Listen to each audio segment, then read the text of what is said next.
എൻ്റെ എല്ലാ പ്രിയപ്പെട്ട കൂട്ടുകാർക്കും പുതിയൊരു വീഡിയോയിലേക്ക് ഒരിക്കൽ കൂടി സ്വാഗതം. ഇന്ന് നമുക്ക് മാങ്ങ വെച്ച് നല്ല എരിവും പുളിയും ഒക്കെയുള്ള നല്ലൊരു മാങ്ങ ചമ്മന്തി ഉണ്ടാക്കാം.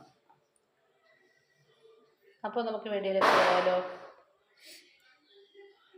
അപ്പോൾ അതിനായിട്ട് ഞാൻ വീട്ടിൽ തന്നെ പറിച്ച മാങ്ങയാണ് കേട്ടോ ഇത്. ഇതിൻ്റെ ഒന്ന് ഞാൻ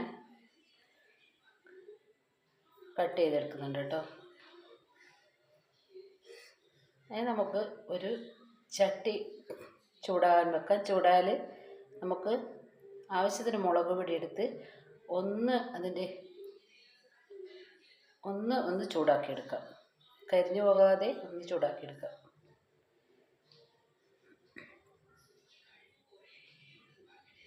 ഇത് നമുക്കൊരു മിക്സിയിലേക്ക് കൊട്ടിക്കൊടുക്കാം. നമുക്ക് മാങ്ങ കഷ്ണം ഇതിലേക്ക് ഇട്ട് കൊടുക്കാം. ഇത് ചെറുതാക്കി എരിഞ്ഞാലും പ്രശ്നമില്ല. നമുക്ക് ഒരു 5-10 ചെറിയ ഉള്ളി തൊലി കളഞ്ഞ് ഇതിലേക്ക് ഇട്ട് കൊടുക്കാം. നമുക്ക് ഒരു കഷ്ണം ഇഞ്ചി ഇട്ട് കൊടുക്കാം.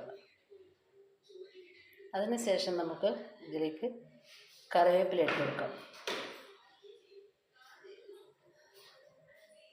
അപ്പോൾ ഇനി നമുക്ക് വേണ്ടത് ഇതിലേക്ക് ആവശ്യത്തിന് നമുക്കിതിലേക്ക് തേങ്ങ ഇട്ട് കൊടുക്കാം.